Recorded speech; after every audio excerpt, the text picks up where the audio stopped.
룻기서는 제가 처음으로 설교하는 것 같습니다. 근데 군산교회에 있을 때는 제가 룻기서를 설교를 많이 했어요. 그러니까 군산교회 개척하자마자 첫 예배부터 룻기서 1장부터 쭉 했습니다. 저는 룻기서를 참 좋아해요. 참 그냥 잔잔하고 그냥 초등학생이 읽어도 재미있게 읽을 수 있을 만큼 평범하고 쉬운 내용인데도 울려 퍼지는, 읽으면 읽을수록 마음속에 주는 그 감동과 은혜가 남달라요. 그래서 군산에 있을 때 참 룻기서 설교를 많이 했던 것 같아요. 근데 제가 어느 날 또 룻기서를 설교를 했더니 예배 끝나고 한 자매가 저한테 찾아왔어요. 목사님, 룻은 얼굴이 되게 예뻤을 것 같아요. 그렇게 얘기를 합니다. 그러니까 그 자매님이 그 당시에 그때는 결혼을 안 했어요. 못한 건지 안 한 건지 하여튼 미스였어요. 초등학교 선생님이었는데, 근데 그렇게 얘기하는 거예요. 룻은 굉장히 얼굴이 예뻤을 거라는 거예요. 그래서 그럴 수도 있겠다고 생각을 했어요. 이제 왜 그 말이 나오냐면 룻은 그 당시에 신부감으로서는 핸디캡이 많은 거죠. 첫 번째는 외국 여자예요. 이방인 여자예요. 그러니까 유대민족처럼 민족주의가 강한 민족들에서 그 사이에서 외국 여자다. 그러면 그게 얼마나 큰 핸디캡이 되겠어요. 신부감으로서는 참 그게 이제 마이너스 요인이 되는 거죠. 그리고 더 큰 건 뭐냐면 한 번 결혼했다가 미망인이에요. 그러니까 중동 문화에서는 남편이 먼저 죽었다 그러면 그 여자를 굉장히 차별하고 굉장히 안 좋게 보는 문화가 있어요. 그러니까 이 정말 결정적으로 신부감으로서는 최악의 어떤 조건들을 가지고 있는 거예요. 그러니까 그럼에도 불구하고 보아스라고 하는 그 지역의 유력한 남자, 얼굴도 괜찮고 경제력도 되고 사회생활도 잘하고 모든 면에서 모든 여자들이 마음속에 한 번쯤 생각할 만한 그런 남자하고 룻이 결혼을 했다는 거예요. 그건 아무리 생각해도 이해가 안 되는 거죠. 그러니까 룻이 얼마나 예뻤으면 그렇게 됐을까, 이제 그렇게 상상을 하는 거예요. 근데 성경은 룻이 예뻤다는 얘기가 별로 안 나와요. 그러니까 예쁘면 예쁘다고 하거든요. 욥의 딸들은 동방에서 가장 예뻤다, 그런 말도 성경에 있지 않습니까? 그러니까 룻이 그렇게 예쁜 얼굴은 아니었던 것 같아요. 대신에 룻이 그렇게 인생 역전이 일어난 것을 성경은 어떤 단어로 설명하냐면 은혜라고 설명해요. 은혜다. 그것은 전적인 은혜다. 그러니까 본문에 은혜라는 단어가 4번 나와요. 하여튼 헬라어로는 히브리어로는 헨 그리고 헤세드 3번, 1번 그렇게 이제 나누지만 어쨌거나 한글로는 은혜라는 단어가 4번 나옵니다. 그러니까 이제 오늘 여러분과 함께 은혜에 대해서 같이 생각하고 은혜에 대해서 같이 나누고 싶습니다. 우리는 은혜라는 말을 많이 쓰죠. 그리고 교회에서 은혜 받는다, 은혜롭다, 은혜가 있다, 이런 말을 그냥 관용적으로 쓰는 것 같아요. 그냥 습관적인 말로 어떤 상황에서 우리는 알아요. 어떤 상황에서 은혜라는 말을 쓰는지 너무너무 잘 알아요. 근데 이제 성경적인 상황에서 은혜를 좀 공부를 해야 되겠습니다. 그러니까 하나님 나라는 은혜의 나라고 은혜가 없이는 살 수가 없는 나라예요. 우리가 하나님 나라 백성이잖아요. 그 나라에서는 모든 게 은혜예요. 은혜가 없이는 아무것도 할 수가 없어요. 그래서 은혜가 무엇인지 알아야 되고요. 무엇보다 은혜를 받는 법을 배워야 되고요. 은혜를 잘 받는 사람이 있고 은혜를 잘 못 받는 사람도 있고 그래요. 그러니까 이제 하나님 나라는 딱 그렇게 나눠요. 이 사람이 믿음이 좋은 사람이냐 안 좋은 사람이냐 그런 표현보다 은혜를 잘 받는 사람인가 못 받는 사람인가. 그러니까 똑같이 예배당에 와도 은혜를 많이 받고 가는 사람도 있고 별로 은혜를 못 받고 가는 사람도 있고, 똑같이 예배를 드려도 은혜를 잘 받는 사람이 있고 은혜를 힘들게 받는 분도 있고 그래요. 그러니까 이제 그게 오늘 성경이 우리에게 던지는 이슈예요. 우리는 어떤 사람인가. 그러니까 성경에서 룻은 은혜를 잘 받는 사람이에요. 은혜 받는데 도 같았어요. 은혜를 기가 막히게 잘 받아요. 그리고 성경에서 룻처럼 은혜를 많이 받은 사람도 없어요. 하여튼 뭐 룻은 대단해요. 예수님의 족보에 들어가는 것도 대단하고 다윗 왕의 정조 할머니가 되는 것도 대단하고, 성경에 룻이라는 룻이 장군입니까 무슨 영웅입니까 무슨 왕이었습니까? 그냥 이름 없는 한 여인인데 룻기로 성경 하나가 기록됐어요. 얼마나 놀랍습니까? 그러니까 성경에서 룻처럼 은혜를 많이 받은 사람도 없고 룻처럼 은혜를 잘 받는 사람도 없고 은혜 받는데 똑같은 사람이에요. 그러니까 성경은 우리에게 그것을 말씀하고 있어요. 은혜를 잘 받는 사람이 되라. 은혜 받는 법. 그래서 우리가 룻기서에서 꼭 배워야 될 것은 은혜 받는 법을 배우는 거예요.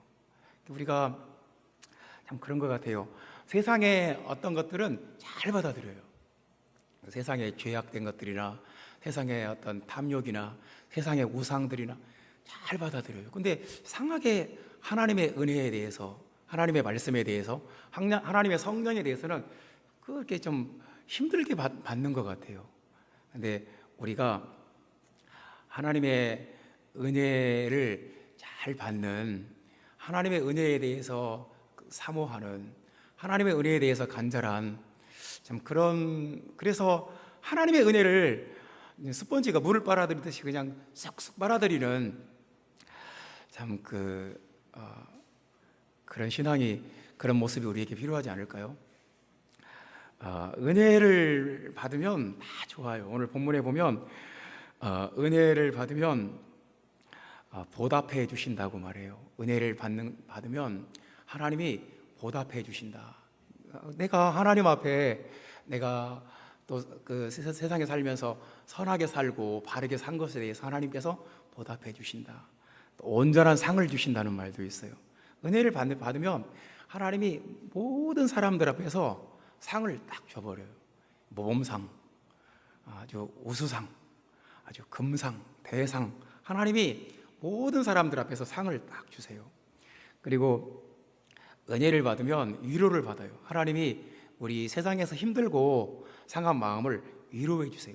하나님이 위로해 주지 않으면 위로받을 길이 없어요. 하나님께 은혜를 받는다는 것은 뭐냐면 기쁘게 하는 말씀을 주시는 거예요. 13절을 보면 기쁘게 하는 말씀을 주세요. 그러니까 이상하게 어떤 말을 들으면 기분이 좋고 마음이 기쁘잖아요. 하나님이 사람한테도 그런 말을 들으면 좋은데 하나님께서 우리에게 기쁘게 하는 말씀을 주신다는 거예요. 은혜를 받으면 14절에 보면 배불리 먹게 하세요. 배불리 먹어요. 일단 우리가 허기지고 배고프고 굶주렸다 그것처럼 비참한 것이 없습니다. 근데 배불리 먹었다 정말 귀한 거죠. 그냥 라면만 먹다가 집에서 가족들이 해주는 밥을 배불리 먹었다. 정말 이게 은혜예요. 이게 은혜고 축복이에요. 그러니까 우리는 만 가지 은혜 가운데 만 가지 은혜를 받으면서 사는데도 막상 그걸 당연하게 여기고 그 은혜를 잘 의식을 못해요. 우리가 산다는 것은 내 힘으로 가능할까요? 애초부터 우리 삶이라는 것이 내 힘과 노력으로는 안 되는 거예요. 이 인생이라는 거친 광야길을 내 힘과 내 노력으로 갈 수가 있을까요? 갈 수가 없어요. 이 길은 거친 길이고 광야고 또 시시각각 지형이 변해요. 그래서 애초부터 내가 아무리 지혜로워도, 아무리 똑똑해도, 아무리 능력이 많아도 그거 가지고는 살 수가 없어요. 하나님 나라는 더 그렇고요. 그래서 우리가 세상을 산다는 것도 그래요. 하나님의 은혜가 있어야 돼요. 하나님의 은혜가 있어야 살고, 하나님 나라는 애초부터 은혜의 나라고. 그래서 우리가 은혜를 받는 법을 배워야 돼요. 은혜를 받아야 돼요. 어떻게 은혜를 받는가? 참 중요한 주제입니다. 룻은 어떻게 그렇게 은혜를 잘 받았을까? 참 중요한 거예요. 우리도 그렇게 따라가면 돼요. 그렇게 하면 우리도 은혜를 받아요. 오늘 본문에 보면 룻이 3가지 고백을 해요. 그러니까 은혜는 고백의 결과예요. 내가 내 입으로, 내 마음으로 어떤 고백을 하며 사느냐에 따라서 은혜가 그냥 왕창 대박으로 은혜가 쏟아지기도 하고 은혜가 막히기도 해요. 그러니까 이 고백이, 내 입술의 고백이, 내 마음에서 나오는 이 고백이 정말 중요하다니까요. 내가 내 입으로 무슨 말을 하고 사느냐, 내가 내 마음으로 어떤 마음을 품고 사느냐에 따라서 은혜가 쏟아지기도 하고 막히기도 해요. 근데 룻은 3가지 고백을 하는데 그 고백을 할 때마다 은혜가, 상상할 수 없는 은혜가 쏟아져요. 룻이 생각했던 것보다 더 놀라운 은혜가 쏟아져요. 그래서 은혜를 받는 자의 3가지 고백을 한번 생각해 봅시다. 첫 번째 말씀입니다. 2절 말씀 다 같이, 2장 2절 말씀 다 같이 읽어봅시다. 모압 여인 룻이 나오미에게 이르되 원하건대 내가 밭으로 가서 내가 누구에게 은혜를 입으면 그를 따라서 이삭을 줍겠나이다 하니 나오미가 그에게 이르되 내 따라 갈지어다 하매, 여기서 이제 룻이 이런 말을 하지 않습니까? 내가 누구에게 은혜를 입으면 그를 따라가서 이삭을 줍겠습니다. 이삭을 줍겠습니다. 그러니까 이제 모압에서 쫄딱 망했죠. 풍족하게, 굉장히 부잣집이었지만 풍족하게 나갔지만 그냥 이제 가난해진 거예요. 남자들은 다 죽고 며느리와 함께 이제 베들레헴으로 돌아왔지만 굉장히 이제 가난해져 버린 거죠. 그래서 이제 뭐 살 길이 없어요. 이제 뻔히 보이지 않습니까? 지금 이런 식으로 가면 며칠 뒤에는 양식이 떨어지겠다. 이런 식으로 살다가는 며칠 뒤에는 생활비가 뚝 끊기겠다. 이게 우리가 그런 예산이 있고 가늠이 가능하잖아요. 룻이 보니까 이제 뭐 뻔해요. 사는 것이 이제 뭐 어떻게 되겠다 이제 보이는 거죠. 그래서 룻이 이렇게 시어머니에게 이렇게 말을 합니다. 내가 누군가에게 은혜를 입으면 가서 이삭을 줍겠습니다. 이삭을 주워 오겠습니다. 그러니까 이제 이 말 속에 뭐가 들어있냐면 내가 누군가에게 은혜를 받아야 살겠습니다. 은혜가 없이는 살 수 없는 존재라는 절박한 인식이 그 속에 들어있어요. 그러니까 이제 이런 게 참 중요해요. 나는 은혜가 없이는 못 삽니다. 지금 이제 이 상황에서 나는 누군가에게 은혜를 받아야 살 수 있는 상황입니다. 이 고백을 하는 거예요. 근데 우리에게 이 고백이 정말 중요해요. 그러니까 다른 종교들은 공덕을 내가 많이 쌓아서, 내 노력을 많이 해서, 착한 일을 많이 해서 내가 이 업보를 끊어버리고 윤회의 사슬을 끊고 뭐 좋은 데 가고 이제 이런 식이에요. 근데 기독교 복음은 전혀 달라요. 전적인 무능이에요. 나는 아무것도 할 수 없습니다. 내 힘과 능력으로는 절대로 구원받지 못합니다. 전적인 은혜로 예수 그리스도의 복음 아니면 나는 구원이 없습니다. 그러니까 우리가 기독교 신앙에서 가장 중요한 것이 내가 은혜를 받아야 살 수 있다는 그런 고백이에요. 나는 은혜가 없이는 살 수 없는 존재입니다. 물론 내가 능력도 하고 있고 노력도 할 수 있고 잘할 수도 있고 그렇지만 그거 가지고는 안 된다. 나는 하나님의 은혜를 받아야, 하나님께 은혜를 받아야만이 살 수 있는 존재다. 이런 고백이 우리 믿는 사람들에게 가장 중요한 고백이에요. 주님, 저는 주님이 필요해요. 은혜 아니면 살아갈 수가 없어요. 주님의 은혜가 아니면 나는 아무것도 아니에요. 주님의 은혜가 아니면 나는 살 수도 없고 산다는 것이 아무 의미도 없어요. 주님의 은혜를 원합니다. 주님의 은혜를 내가 간절히 찾고 배고픈 사람이 이삭을 줍는 심정으로 내가 주님의 은혜를 찾겠습니다. 이런 그 마음과 태도, 이런 간절함, 이런 사모함이, 이런 신앙 고백이 우리에게 중요합니다. 주님의 은혜가 아니면 살 수 없다는 이 마음이, 이런 고백이 우리 안에 있기를 주님의 이름으로 축원합니다. 그 레위기 19장이나 10장 23절, 신명기 24장에 보면 이제 추수할 때 이삭을 남김없이 거두지 말아라, 그렇게 명령을 해요. 그러니까 심지어 이렇게도 말씀을 해요. 이삭을 다 주워버리지 마라. 혹시 그 동네에 과부나 고아나 아니면 외국인 노동자들이나 이렇게 사회적 약자들이 자기 땅도 없지, 어떤 경제적인 기반도 없지, 그러면 이제 가서 이삭이라도 줄게. 그래서 성경은 그렇게 사회적 안전망을 만들어 놨어요. 굶어 죽는 일이 없게, 최소한 동네에서 배고파서 굶어 죽는 일은 없게. 그래서 이삭을 남겨둬라. 심지어 그냥 좀 일을 하다가 좀 모퉁이에 있는 곡식은 베지 말고 좀 남겨놔라. 그러니까 그게 이제 그 사회적 약자들을 배려하는 거예요.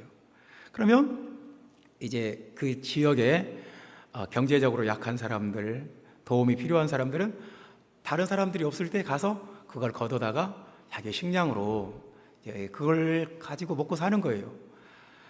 그러니까 이건 자기가 씨를 뿌리고 농사 짓고 땀 흘려 거둔 어떤 결과가 아니라 거저 얻는 거죠. 은혜인 거죠.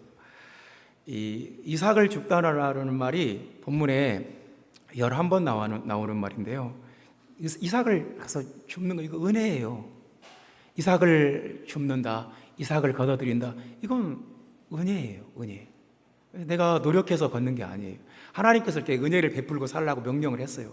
그래서 은혜예요. 광야에서 이스라엘 백성들이 먹을 것이 없어요. 그래서 아침마다 하나님이 만나를 내려주시면 가서 만나를 거두어야 돼요. 이 만나를 거둔다는 말하고 본문에 이삭을 줍는다는 말하고 똑같은 단어예요. 가서 만나를 거두어 온다, 은혜예요. 만나를 먹지 않으면 굶어 죽는데요. 그러니까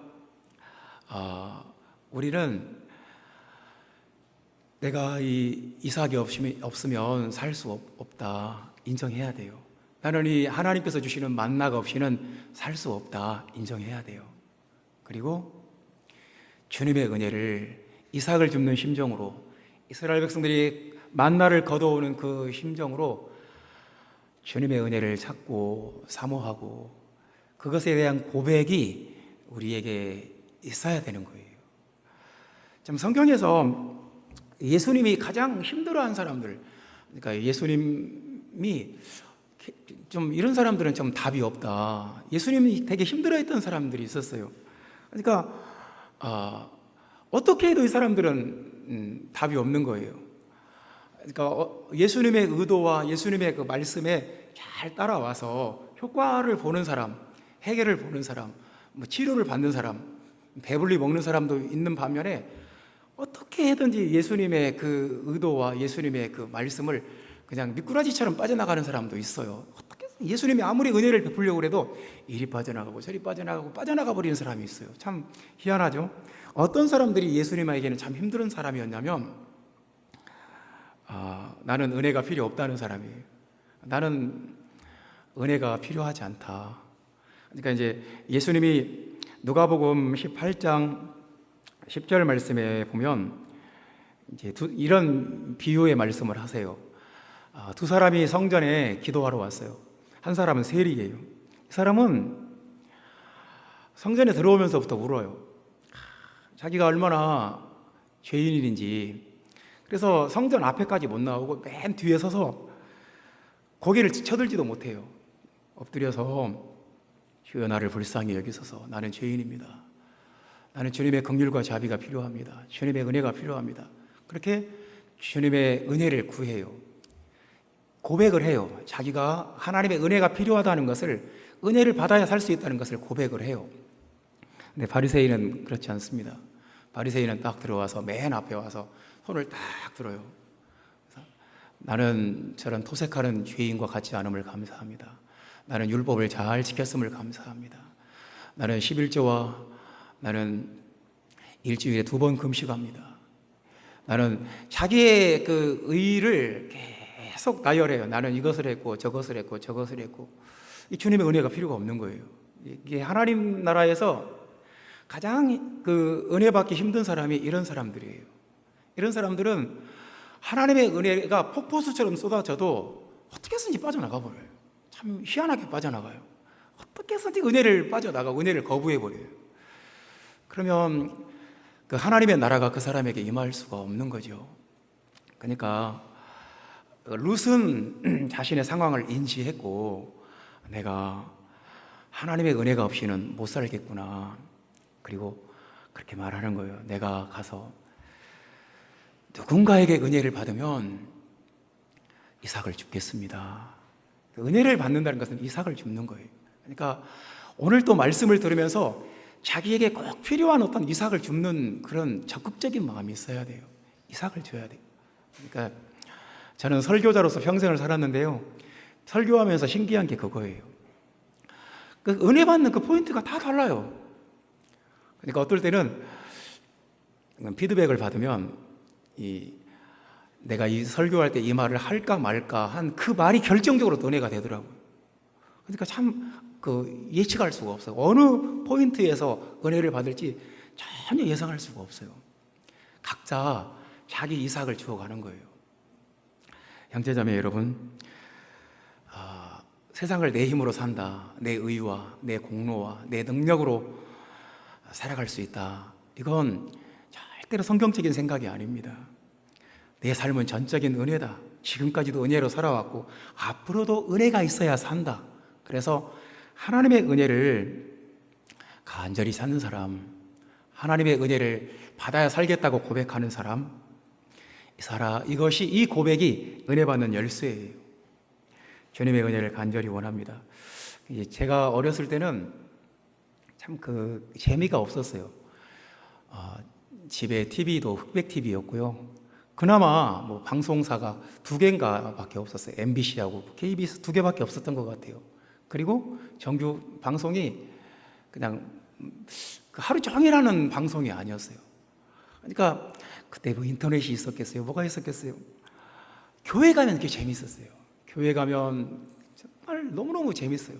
교회처럼 좋은 곳이 없어요. 근데 지금은 시대가 또 바뀌었어요. 배가 부르고 세상에 그냥 막 흥미진진한 것이 막 깔려 있어요. 그러니까 예수님의 은혜에 대해서 별로 간절하지가 않아요. 참 이게 이 시대의 문제가 아닌가. 시대가 바뀌어도 주님의 은혜를 사모하고 주님의 은혜가 없이는 살 수가 없다는 고백은 똑같아요. 룻이 살던 지금으로부터 3000년 전 시대나 지금이나 앞으로도 마찬가지예요. 앞으로 시대가 어떻게 바뀔지 모르지만 100년이 지나도 어떤 시대가 와도 하나님의 은혜를 사모하는 마음 자체, 이 신앙 이 고백만큼은 똑같아요.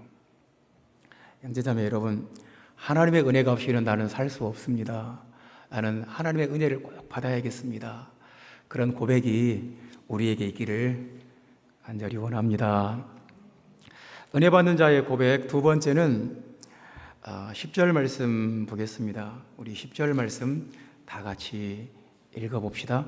룻이 엎드려 얼굴을 땅에 대고 절하며 그에게 이르되 나는 이방 여인이거늘 당신이 어찌하여 내게 은혜를 베푸시며 나를 돌보시나이까 하니, 가서 이제 우연히 보아스의 밭에 가서 이제 이삭을 주었는데요. 다행히 사람들이 굉장히 호의적인 거예요. 이렇게 추수하는데 와서 막 이삭을 주워간다 그러면 그렇게 이쁘지는 않겠죠. 그리고 환영받는 존재는 아니겠죠. 근데 다행히 보아스가 인품이 훌륭하고 신앙이 좋은 사람이어서 참 그 같이 일하는 그 종들도 굉장히 사람들이 또 이제 착한 거예요. 그래서 룻에게 호의를 베풀었습니다. 그리고 또 보아스가 와서 많이 그 호의를 베풀죠. 목이 마르거든 그릇에 가서 소년들이 길어온 것을 마실지니라. 물 한 그릇 마시라는 말이 무엇게 대단한. 그때는 그 물을 떠오려면 동네까지 가야 돼요. 누군가가 동네까지 가서 물을 떠와야 돼요. 근데 룻이 자기 물을 떠가지고 와도 하루 종일 일하려면 부족해요. 근데 이 물을 마실지니라. 굉장히 이것은 같은 가족처럼 대해주는 거예요. 이제 그 룻이 여기서 하는 고백이 그거예요. 저는 이방 여인인데 어떻게, 그리고 지금 당신 밭에 이삭을 주러 왔는데 어찌 저 같은 사람에게 은혜를 베푸십니까? 그러니까 그러면서 엎드려요. 얼굴을 땅에 대고 절을 해요. 그러면서 나는 이방 여인인데 어떻게 저 같은 사람에게 이렇게 호의를 베푸시고 은혜를 베풀어 주십니까? 참 그 은혜를 받았을 때 이런 태도가, 이런 고백이 참 중요해요. 주님, 어떻게 저 같은 사람이 이 복음을 알았고 어떻게 나 같은 사람이 이렇게 하나님께 은혜를 받고 살고 어떻게 나 같은 사람이 강단에 서서 말씀을 전하고 정말 주님의 은혜가 넘칩니다. 내가 아무리 생각해도 이 하나님께 이 은혜 받을 자격이 없는데 내가 뭘 잘했다고 하나님이 이렇게 은혜를 많이 주십니까? 나는 은혜 받을 자격이 하나도 없는데. 이런 고백이 정말 중요해요. 그러니까 그렇게 하면 더 큰 은혜가 와요. 그러니까 이제 룻이 그렇게 고백을 하니까 더 큰 은혜로 나아가는 거예요. 그렇게 하니까 12절에 보면 여호와께서 내가 행한 일에 보답하시기를 원하며 이스라엘의 하나님 여호와께서 그의 날개 아래에 보호를 받으러 온 내게 온전한 상 주시기를 원하노라. 그러니까 그런 고백을 하면 더 큰 은혜로 나가는 거예요. 온전한 상 주시기를 원하노라. 하나님께서 너에게 뭐 그냥 이삭 좀 주워가는 정도가 아니라 온전한 상, 가족의 은혜, 또 결혼의 은혜, 물질의 은혜, 건강의 은혜, 명예의 은혜, 권세의 은혜, 모든 은혜, 하나님이 온전한 상을 주시기를 원하노라. 하나님의 은혜가 그냥 이삭 좀 주워가는 이 조그마한 데서 끝나지 않고 충만한 은혜, 온전한 상을 받기를 원하노라. 그 말씀이 그대로 또 이루어져요. 그러니까 우리가 은혜를 받으면 하나님, 내가 이 은혜 받을 자격이 없는데 하나님, 내가 이렇게 은혜를 받았습니다 하고 하나님 앞에 엎드려서 얼굴을 땅에 대고 감사하고 그러면 거기서 끝나질 않아요. 그 다음 단계로 또 나아가는 거예요. 더 큰 은혜를 받는 거예요. 로마서 16장에 이런 말씀이 있어요. 은혜가 은혜되지 못하고, 그러니까 하나님이 은혜를 주셨는데 그 은혜가 은혜되지 못하고 오히려 저주가 되는 경우도 있어요. 그러니까요, 하나님께서 은혜를 주셨는데 그 은혜가 은혜되지 못하고 그런 말씀이 있다니까요. 참 무서운 말씀이에요. 그러니까 어떤 사람은 하나님의 은혜를 주셨는데 그 은혜가 안 돼요. 예를 들어서 사울왕 같은 사람을 봅시다. 하나님이 시골에서 농사짓던 그 사람을 이스라엘의 초대 왕으로 세웠어요. 그랬더니 왕이 되고 난 다음에 한 2년 지나서 사람이 좀 이상해졌어요. 자기 멋대로 제사장이 드려야 되는 제사를 자기가 제사를 드려요. 사무엘 선지자가 오기 전에 자기가 그냥 자기 멋대로 하나님께 제사를 드려버려요. 이게 굉장히 교만해진 거거든요. 내가 왕인데 뭐 선지자도 내 밑에 있잖아.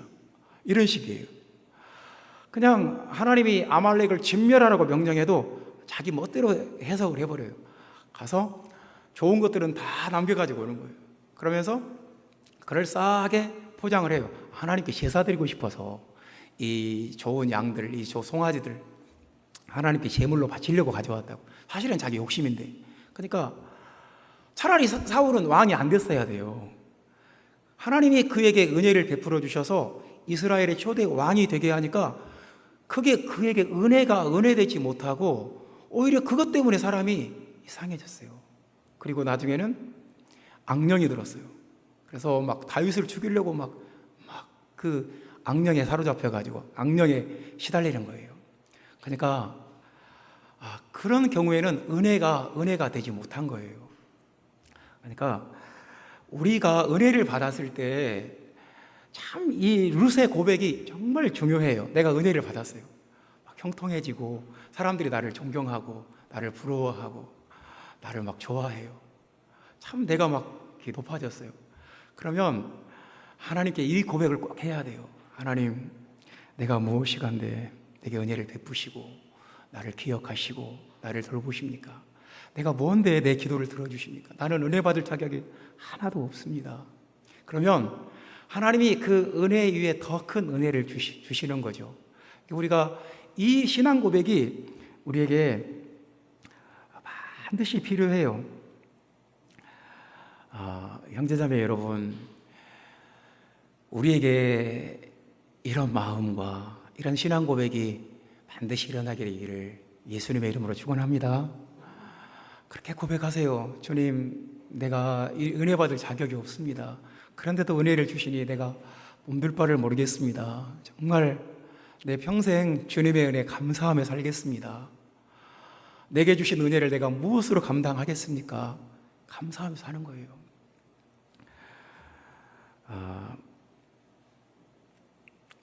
형제자매 여러분, 이 신앙과 이 고백이, 이 은혜 받는 고백이 저와 여러분의 고백이 되기를 예수님의 이름으로 축원합니다. 세 번째 말씀입니다. 은혜 받는 사람, 은혜 받는 고백은 어떤 고백인가? 13절 말씀 다 같이 읽어봅시다. 룻이 이르되 내 주여, 내가 당신께 은혜 입기를 원하나이다. 나는 당신의 하녀 중에 하나와도 같이 못하오나 당신이 이 하녀를 이루하시고 마음을 기쁘게 하는 말씀을 하셨나이다 하니라. 룻이 이르되 내 주여, 내가 당신께 은혜 받기를 원하나이다. 이게 참 중요해요. 내가 당신께 은혜 받기를 원하나이다. 생각해 봅시다. 룻이 하루 종일 이삭을 주었어요. 근데 얼마나 많이 주었냐면 한 에바, 1에바는 23리터예요. 23리터. 그러니까 이삭을 주어서 이삭 그대로가 아니라 이걸 싹 털었어요. 알갱이만 싹 털어서 모았더니 한 에바. 그러니까 말로 따지면 한 2말 정도? 여러분, 2말이면 굉장히 많아요. 그러니까 이렇게 생각하시면 돼요. 한 에바는 젊은 여자 혼자 짊어지고 갈 수 있는 상한선이에요. 그 무게로나 그 양으로 했을 때 그 이상은 못 짊어지고 가요. 부피로나 그 무게로 따졌을 때 한 에바 이상은 한 사람이 못 짊어지고 가요. 그러니까 룻이 가져갈 수 있는 최대치예요. 그게 한 에바예요. 그러니까 하나님은 그날 룻에게 은혜를 베푸셨어요. 보아스를 통해서 은혜를 베풀어 주셨는데 한 에바, 이 곡식 보리 한 에바를 힘들게 짊어지고 갔겠지요. 자, 이렇게 했다고 생각합시다. 룻이 보리 이삭 주는데 재미를 붙였어요. 이렇게 하면 부자 되겠다. 우리 먹고도 남을 만큼 며칠만 하면 팔아서 장사해서 돈 벌어야 되겠다. 그래서 그냥 룻이 그냥 이 보리 이삭 주는데 완전히 그냥 집중을 하고 다른 생각이 없어요. 여기 재미를 붙여버렸어요. 그냥 여기 완전히 꽂혔어요. 그랬다고 생각합시다. 근데 성경은 룻은 그렇게 하지 않았어요. 룻이 뭐라고 말하냐면 내 주여, 내가 당신께 은혜 입기를 원하나이다. 이게 지금 이제 보리 이삭에서 보아스에게 관심이 바뀌었어요. 룻의 이 눈에 보리 이상만 보이는 게 아니라 보아스가 보기 시작하는 거예요. 내가 보아스에게 은혜를 받아야 되겠다. 내가 당신께 은혜 있기를 원하나이다. 이게 정말 중요해요. 그래서 내가 당신께 은혜 있기를 원하나이다. 이 말 다음에는 이제 보아스 이야기가 계속 나와요. 19절에는 자기 시어머니에게 가서 이렇게 말합니다. 그 사람의 이름은 보아스입니다. 이름까지 알아냈어요. 오늘 내게 은혜를 베푼 그 사람의 이름은 보아스입니다. 자기에게 은혜를 베푼 그 사람의 이름을 확실히 알아냈어요. 보아스에게 은혜를 받겠다는 거예요. 그 사람이 은혜 베풀기를 그치지 아니하는 것보다. 보아스는 계속 은혜 베풀기를 좋아하는 사람이에요. 그 사람은 우리의 기업을 물을 자다. 이제 계속 보아스 얘기만 나오는 거예요. 그러니까 보아스는 우리의 구속자이신 예수님의 모형이고 그림자예요. 이 룻은 보리를 한 에바를 모았어요. 얼마나 많이 모았는지 정말 완전히 신난 거죠. 내일 또 모아야지. 그 다음날 또 모아야지. 그냥 이 머릿속에 보리 한 에바가 가득 차 있는 게 아니라 보아스에게 은혜를 받겠다고. 형제자매 여러분, 우리에게 그 최고의 은혜는 예수 그리스도 자신이에요. 예수 그리스도가 우리에게 최고의 선물이고 최고의 축복이고 최고의 은혜예요. 그러니까 우리가 세상에서 세상에 성공도 해야 되고요. 세상에서 막 이런저런 우리가 받고 싶은 은혜들이 있어요. 존경도 받고 싶고 인정도 받고 싶고 그냥 막 부유하고 싶고 이런저런 축복과 은혜가 많이 있어요. 그런 것들이 다 은혜예요. 근데 그 모든 것들보다 더 최고의 은혜는 예수 그리스도 자신이에요. 그러니까 룻이 보리를 아무리 보리 이삭을 많이 줬고 그보다 10배를 많이 주어도 보아스를 자기 남편으로 받는 것이 훨씬 더 수준이 달라요. 룻은 이 보리를 좀 더 많이 주어야지, 지금보다 10배나 많이 주어야지, 그 생각이 거기에 머물질 않았어요. 내가 당신께 은혜 있기를 원하나이다. 그 말은 내가 당신을 원한다, 그 말입니다. 그러니까 형제자매 여러분, 예수 그리스도가 우리의 최고의 선물이고 예수 그리스도가 우리의 보아스예요. 예수님을 얻으면 다 끝나요. 룻이 보아스와 결혼한 다음에 룻의 인생은 완전히 역전됐어요. 차원이 달라요. 그러니까 우리에게 최고의 은혜는 지금보다 돈을 10배나 많이 벌고 지금보다 10배나 성공하고 지금보다 훨씬 더 부유해지고 더 명예를 얻고 이런 것이 아니고 우리에게 최고의 선물은 예수 그리스도다. 이런 고백이 우리에게 있어야 돼요. 내가 원하는 것은 예수 그리스도다. 어린아이가 아빠가 들고 온 선물만 원한다면 참 그거 어린아이니까 그럴 수 있겠죠. 근데 어린아이에게 정말 귀한 선물은 아빠가 들고 온 선물이 아니라 아빠 자신인 거예요. 그런 것처럼 예수 그리스도를 나의 왕으로, 나의 주님으로, 나의 하나님으로 받아들이고 나의 신랑으로 영접하는 것, 이것이 최고의 은혜예요. 그러니까 룻은 이 최고의 은혜까지 도달을 한 거예요. 그냥 보리 이삭 줍는 것에서 멈추지 않았어요. 보리 이삭 줍는데 만족하지 않았던 거죠. 그래서 우리는 이제 예수 그리스도를 나의 남편으로 받아들인 사람들이에요. 그러므로 예수님께 은혜 입기를 원합니다. 나는 예수님 자신을 원합니다. 주님을 원합니다. 주님의 임재 가운데 들어가기를 원합니다.